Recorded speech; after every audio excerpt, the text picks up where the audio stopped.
All achievement, all earned riches have their beginning in an idea.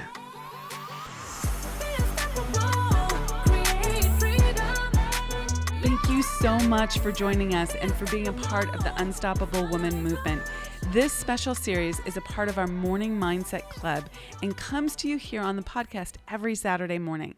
If you'd like to join the Morning Mindset Club at no charge, you won't have to wait a whole week and can listen to this series in short daily snippets every morning.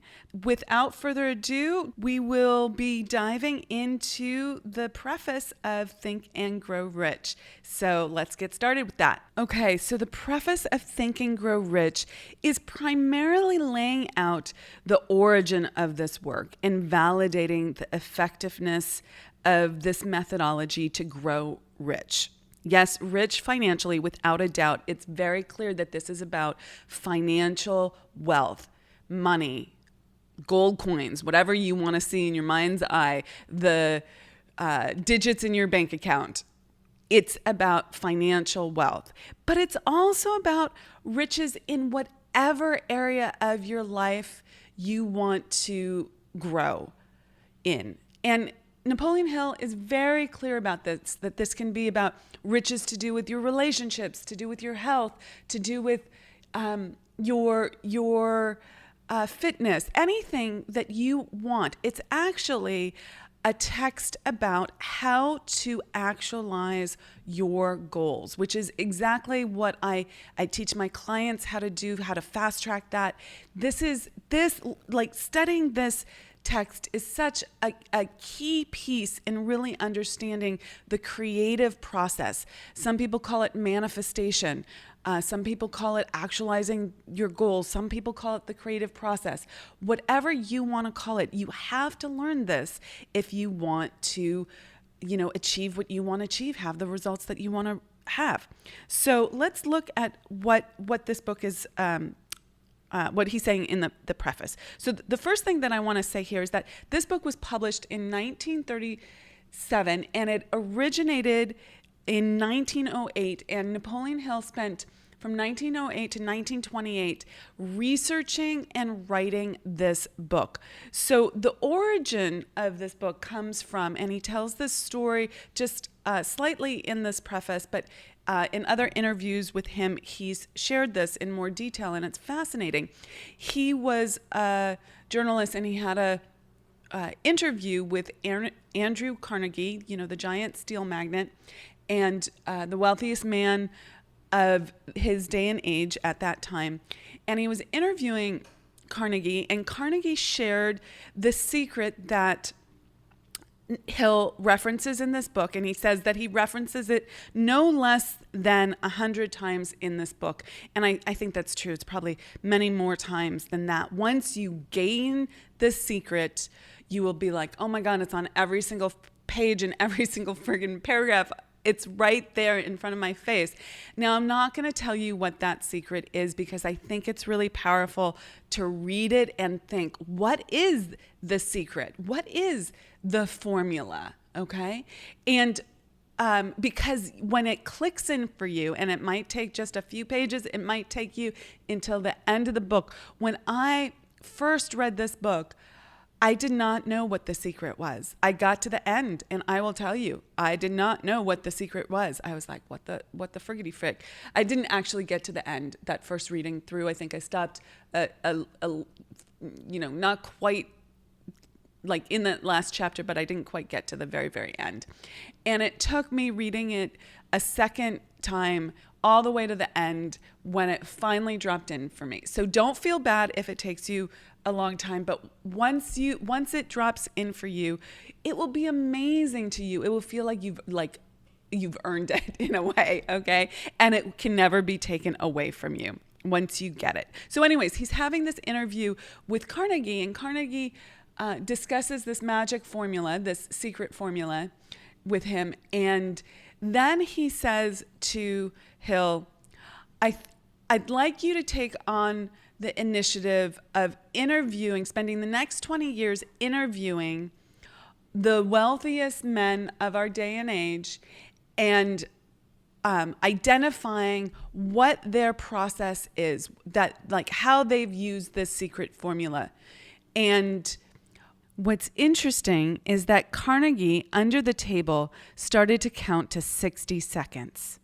And if he had already made the decision that if Hill did not agree to this within 60 seconds, that he was not the right man for this job and that he would rescind the offer because he was going to open doors to and give Hill access to all his colleagues.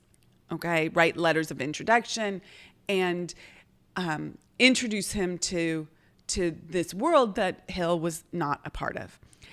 Well, Hill said yes in 30 seconds and only found out later that there had been a timeline there.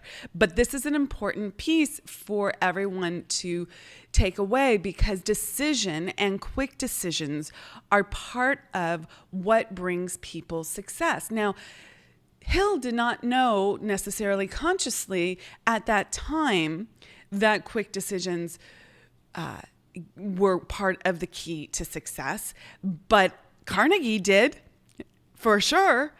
And this is one, success leaves trails, leaves clues. This is one of the things that absolutely closes the gap on time in terms of success. And so many women, I work with women, men too, though they wallow in indecision.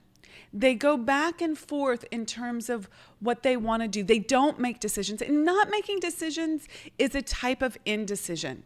It's saying, I commit to the results I'm getting right now, because you can only get new results if you make new decisions, if you decide to do something new and different.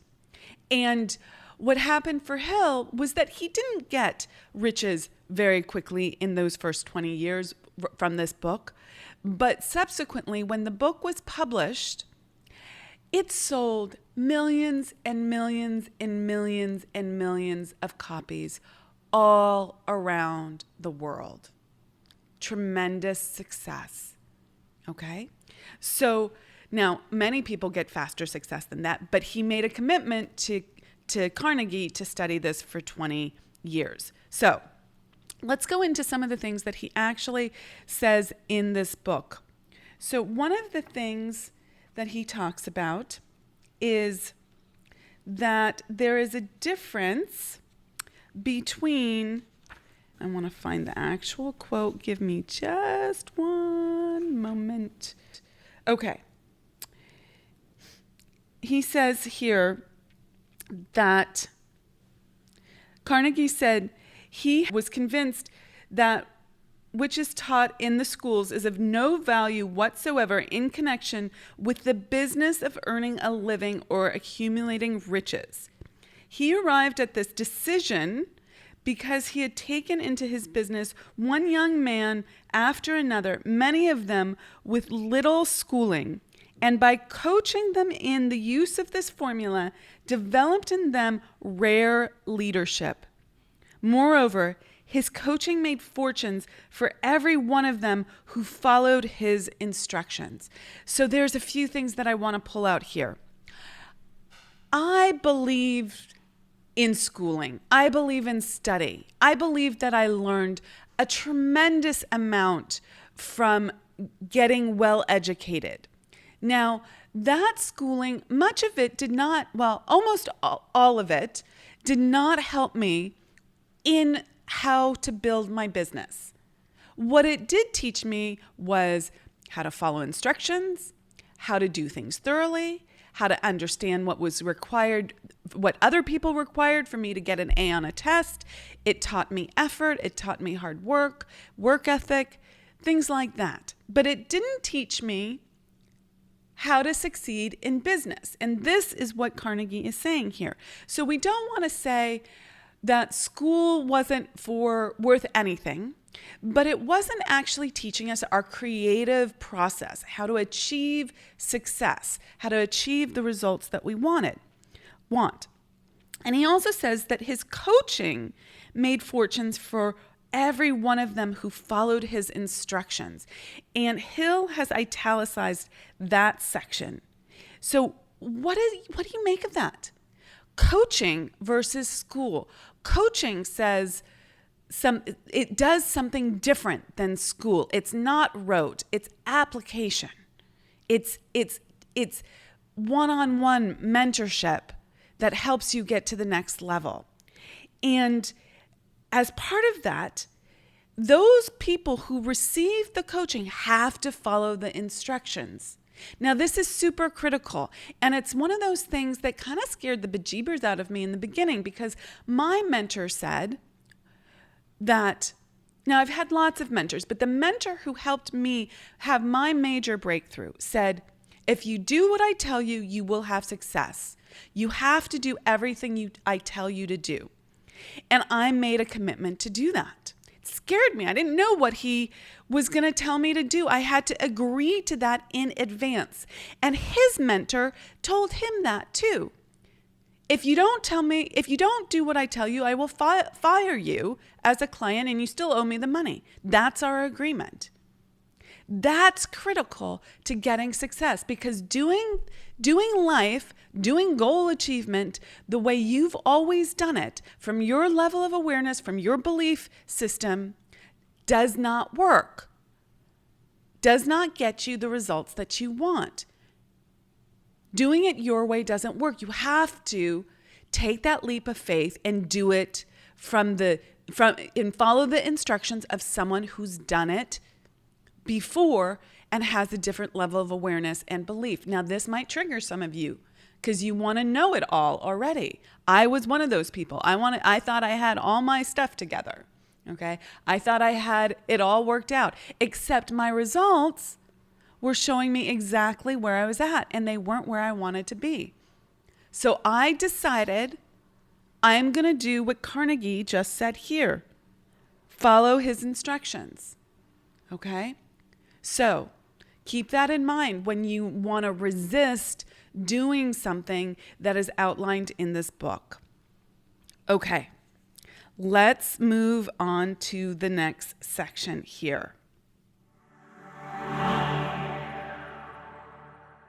The next thing that I want to point out in this preface is this section. I'm going to read you a quote here. Let me start again there. A peculiar thing about this secret is that those who once acquire it and use it find themselves literally swept on to success with but little effort, and they never again submit to failure. Woo! Let me read that again. A peculiar thing about this secret is that those who once acquire it and use it find themselves literally swept onto success, but with little effort, and never again submit to failure. This is huge. Okay, this is the carrot that Hill is dangling out there for you, that I'm dangling out there for you. Because once you understand the creative process, this secret formula, okay, and you actually use it, you don't ignore it. You don't pretend like you could do it a different way. You don't think you know it all. You don't think that there's another way to create. You don't go back to your old belief system or your pre-programmed ways of thinking and doing life. You actually use it. Okay, so applied knowledge here. You will literally be swept on to success. And that is a fact. There is no other way, two ways about it. Every person who actually applies this will get success, okay? And once you have a taste of this, once you truly grasp it, once it's ingrained in who you are and how you're being, then you will never again submit to failure, because it's not an option. You know how to create success.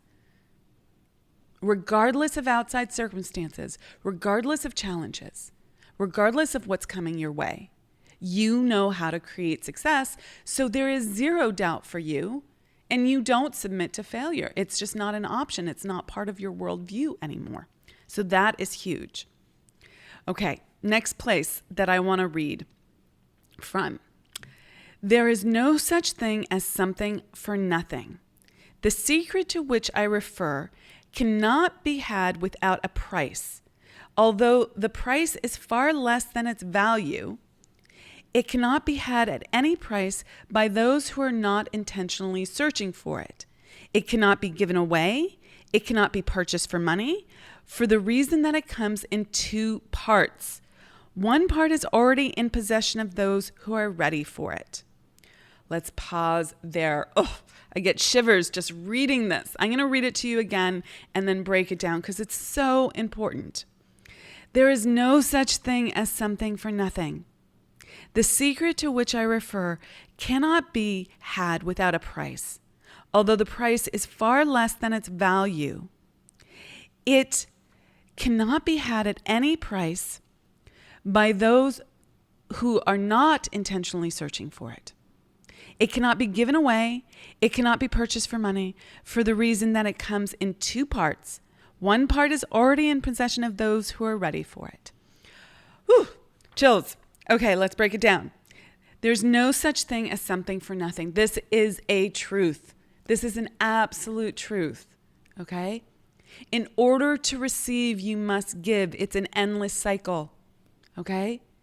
In order to receive, you must let go of what's no longer serving you. That's the law of sacrifice, okay? You must give in order to receive, and you must let go so that you are a bigger vessel in order to receive. Okay? You have to act. You have to do things. You have to change. This is something. You have to change your beliefs. This is something. Okay? There's no such thing as something for nothing. And he says, the secret to which I refer cannot be had without a price. The price you have to pay is sacrificing your old beliefs.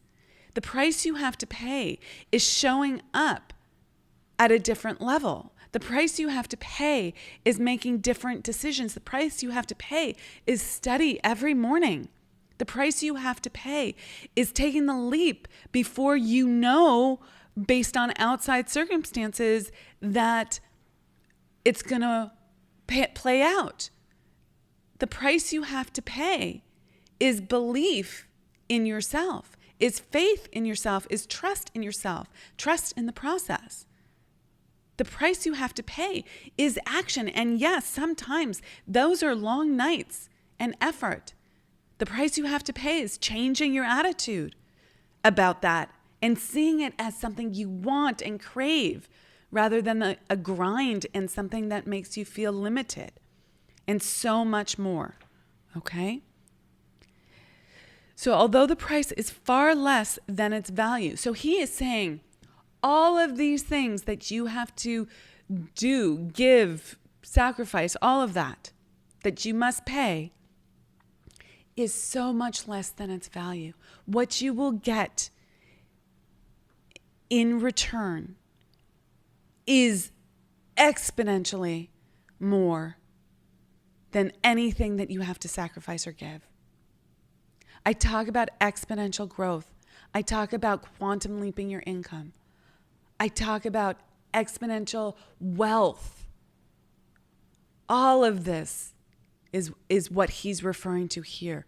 It requires a sacrifice, but what you get back in return is enormous. Okay? And it cannot be had at any price by those who are not intentionally searching for it. This is important. This is why I'm not going to give you the answer right away. Why you have to want it badly enough. You have to be intentionally going after it. Okay? That has to be part of your DNA, part of your makeup right now. Okay? Now that can be grown, that can be increased. Know that. It cannot be given away. So I can't give it away. It cannot be purchased for money. You have to live it. You have to breathe it. You have to understand it. Okay? And he's saying something really interesting here. For that reason, it comes in two parts. And he says, one part you already are in possession of and you're ready for. Okay? You already have it inside of you, which I think is quite amazing. So think about that.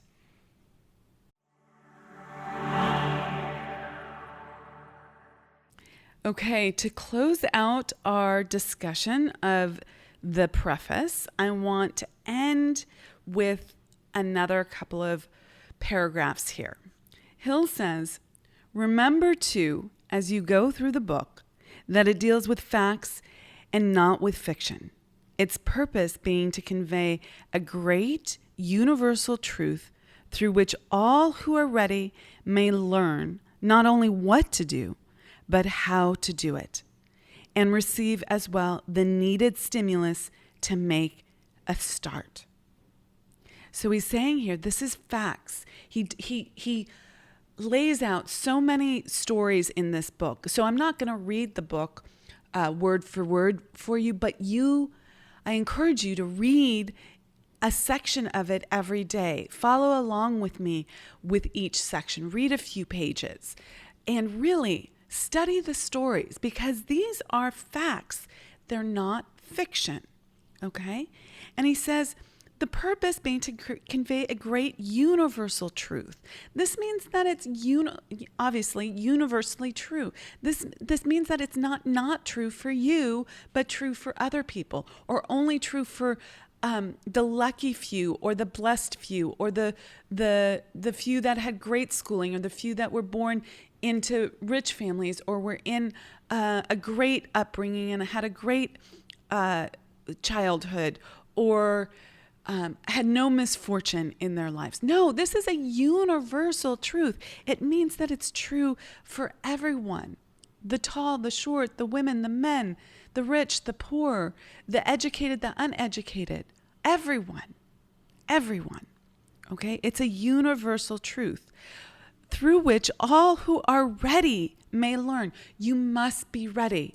Are you ready? Are you open? Are you willing? Ask yourself, are you ready? Ready means I'm taking it in and I'm taking action on it. Okay? Ready means that you are going to apply this and listen to it again and again. Okay? Ready to learn not only what to do, but also how to do it. That's really important. Sometimes people know what to do, but they don't know how to do it. So he's going to lay out a path for all of that. And then he also talks about that in doing this, it will give you the needed stimulus to make a start. That is so critical. We often are brought up in a way that limits our ability to just get going, to just go after what we want. Many women have a hard time just claiming their desires, saying, I want this. This is what I want. This is my goal. This is what I'm going after. And I have noticed that after I achieve something big, there is a moment where I'm like, what else do I want? I've got everything. What more do I need or want? And I'm a little bit flummoxed. I've now learned that I always create my next level goal before I achieve my first level goal, because that keeps me from that place of extended pause or ambivalence or lack of motivation. So keep that in mind. But also, just engaging with this material will help you start. Okay? And start claiming your goals and what you're going after and what is, are riches for you. Okay.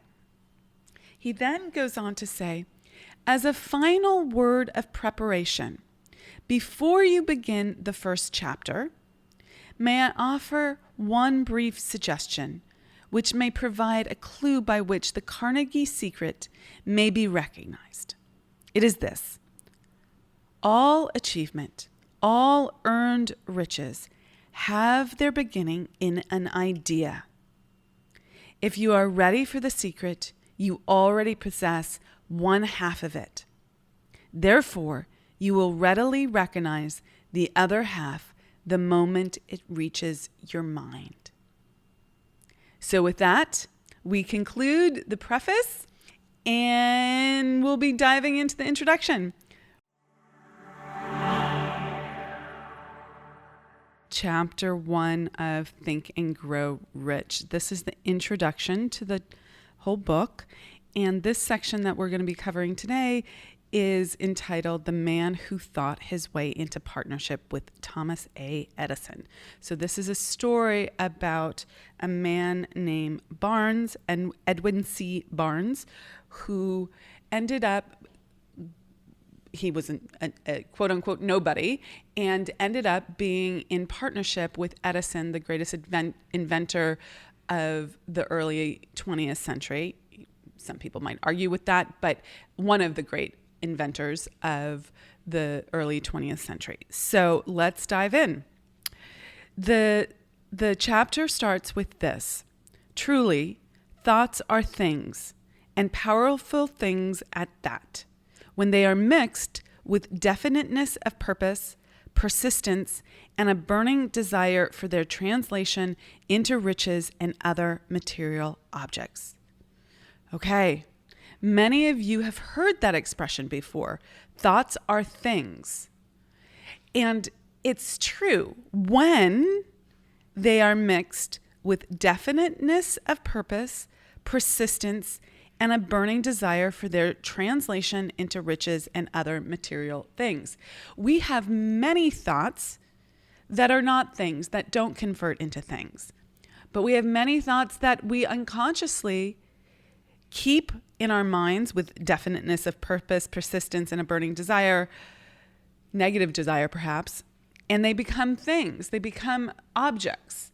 Now, if we want to use this constructively, we want to be thinking about what we're holding in our mind, what we are thinking in our mind on a daily basis, on an hourly basis, on a minute-by-minute basis, okay?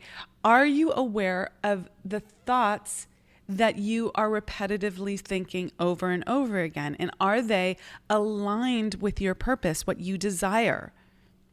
Okay. Now, once you know what you desire, once you have your purpose, are you mixing those thoughts with persistence? That is crucial. And there's a whole chapter in this book on persistence. So we will dive into that a lot more in the near future. Okay, so he's using this story about Barnes to show that something can start with an idea and be turned into a magnificent business. And let's go on and read some of these bits. One of the chief characteristics of Barnes' desire was that it was definite. He wanted to work with Edison, not for him. So this is really critical here. Many people have very unclear desires. Now, I'm of the firm stance that we don't want to use the fact that we're not super clear as a reason not to have a desire, to let go of the desire, to ignore the desire, to give up on the desire. No, if you're unclear or it's just vague right now, start with what you have and build the clarity. Sometimes the clarity comes as you take action. In this case, Barnes had a very clear conception that he wanted to be in business with Edison, not just working for Edison. And that distinction was very critical. So are you making that level of distinction in your desires, in your pictures of what you're going for? So now the next section that I want to read is quite lengthy. And so I'm going to read and then talk and then read and then talk for a little while. It says here, when this desire or impulse of thought first flashed into his mind, he was in no position to act upon it. He's talking about Barnes. Two difficulties stood in his way. He did not know Mr. Edison, and he did not have enough money to pay his railroad fare to Orange, New Jersey. So, a few things here. Impulse of thought. Desire often comes as a flash, This is it. And we know it distinctly as a different kind of feeling, a different kind of thought. It's got an energy and an impulse that is different than your run-of-the-mill, I think I need to get the laundry out of the washer now, and it's time to empty the dishwasher, and what time is dinner kind of thought, okay? It is a, holy smokes, that's it kind of idea. That's what I want. I want that. It's energized. It has passion behind it. So pay attention to that when you feel it. And then he goes on to say that there were two difficulties standing in his way. But note that it did not stop Barnes. Okay, he did not know Edison. He didn't have an introduction. He didn't have a close connection. He didn't have a way in. He didn't know how he was going to make this happen at all. In fact, it could seem quite impossible given the stature of someone like Edison at the time. And then he didn't have the money. Now, this is for the train fare. This is so critical, you guys. So often people stop right at the very beginning of what they want to create by saying and stopping themselves with the idea that they don't have the money. Don't let that stop you. The money is always here. If you want something badly enough, you'll figure out how to get the money ethically. Okay? You'll borrow it. You'll find another option or opportunity. You'll figure out how to do it. And he goes on to say, here, I'm going to read the next part because it explains this, that like how Barnes actually figured out how to make this work despite not having the money. And I want you to just ask yourself, what are you stopping yourself from doing right now because you don't think you have the money to do it? You know you want to do it. You know it would help you. You know it's part of your mission. You know it's part of your passion. You know it's part of what you need to do. But you instantaneously say, oh, I don't have the money. I can't do it. That is a big stop sign on achieving your results. And you can't let that stop you. Okay. Goes on to say, these difficulties were sufficient to have discouraged the majority of men from making any attempt to carry out the desire.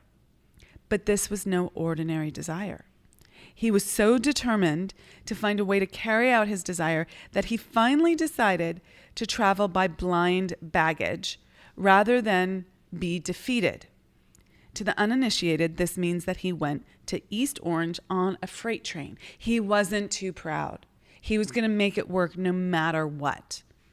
On a freight train. He was in with the boxes, okay? The stuff. You have to not stand on ceremony here, guys. You have to make it work for yourself. How are you going to make it work for yourself today? What are you saying you're too good for today? Make it work. Make it work. Okay. He presented himself at Mr. Edison's laboratory and announced he had come to go into business with the inventor. In speaking of the first meeting between Barnes and Edison years later, Mr. Edison said, he stood there before me, looking like an ordinary tramp, but there was something in the expression of his face which conveyed the impression that he was determined to get what he had come after. I had learned from years of experience with men that when a man really desires a thing so deeply that he is willing to stake his entire future on a single turn of the wheel in order to get it, he is sure to win. I gave him the opportunity he asked for because I saw he had made up his mind to stand by until he succeeded. Subsequent events proved that no mistake was made. Okay, let's break this down. I want to talk about another book called The Science of Getting Rich by Wallace Wattles. And in chapter 14, this is a great book. I highly recommend you reading it. In chapter 14, and I have a whole program on it, just an underhanded pitch there. If you're interested in that program, let me know. So, in chapter 14, impression of increase. This is so important. Wallace says that we need to impress upon others that we are someone who is for more life, that is growing, that is becoming more, and that can help others grow and become more as well. And this is exactly what Barnes did, whether he was aware of it or not, he impressed upon Edison that he had something different than all the other people who showed up in front of Edison, and that he was for more life. Now, Edison didn't see exactly how this was, and you'll see later that he gave him a very insignificant role in his company, but it was enough to get him in the door. Okay, so that is also a key place here. We don't know how long things are going to take, but if you have a dream, if you have a goal, if you have a desire, you do whatever it takes. Okay, so this section goes on to say, just what young Barnes said to Mr. Edison on that occasion was far less important than what he thought. Edison himself said so. It could not have been the young man's appearance which got him his start in the Edison office, for that was definitely against him. It was what he thought that counted it. If the significance of this statement could be conveyed to every person who reads it, there would be no need for the remainder of this book. So, big clue there, guys. Let's go back. If it was what he thought that counted, that's the thing that you need to remember here. Okay? You need to remember it was what he thought that counted. Okay? So he ends up getting a job to work for Edison at very nominal wages and doing unimportant work. But he stuck around, and months went by. And apparently nothing was happening to bring him closer to his goal. So this is faith despite circumstance, despite what's happening around you. Now, it's not faith despite outside circumstances, not working in a determined fashion, staring at your belly button, hoping things are going to fall from the sky and someone's going to save you. No, Barnes was there every single day. He was waiting for the opportunity. He was keen, looking for it. And it came. It came when Edison had perfected a new device, and he put it in front of all his salespeople, his salesmen, because they were all men at the time. And none of them were enthusiastic over the machine. In fact, they said that they didn't believe that it could be sold without great effort. Okay, a couple of things here that you need to pay attention to. People around you will tell you it's not worth it. It's not worth the effort. Who are you listening to? Are these people who have a great track record? Are these people who take initiative? Are these people who are doing magnificent things in their lives, with their lives? Or are these people who are doing average things with their lives? Are these people who are just dialing it in? Things take effort, without a doubt. Now, you can have a delightful life and totally love the effort you're putting in. You can love the effort, but it's going to be effort. It doesn't have to be as hard as you think it's going to be. It doesn't have to be the struggle that you think it's going to be. Sometimes there will be struggle, okay? Just there will. Get over it. I laugh about that. I'm not making light of the struggle. The struggle is real. And it doesn't make you defective. It makes you someone who is up against a struggle and needing to figure out how to move through it. Okay? And that's how you grow. That's how you get to the next side, the next level. So Barnes saw this, and this was his opportunity. So he said, I'll do it. I'll sell this. And what ends up happening is that he makes a huge business out of this, and it ends up being a partnership, not working for Edison, but with Edison, to the degree that there was a slogan made by Edison, installed by Barnes, right? Both of their names were in that. Okay, that's a good stopping point for today. Thank you so much for joining us and for being part of the Unstoppable Woman movement. This special series is a part of our Morning Mindset Club and comes to you here on the podcast every Saturday morning. If you'd like to join the Morning Mindset Club at no charge, you won't have to wait a whole week and can listen to this series in short daily snippets every morning. Plus, you'll get a quick implementation practice and mastery check-in to go along with it. You can find the Morning Mindset Club info in the show notes below, or just head over to theunstoppablewoman.com/mindset club. And as always, please share this podcast with 2 or 3 women who are ready for exponential growth and exponential wealth. And if you're game, we always appreciate a review on iTunes. That really helps us reach and elevate more women. Thanks so much, and be unstoppable.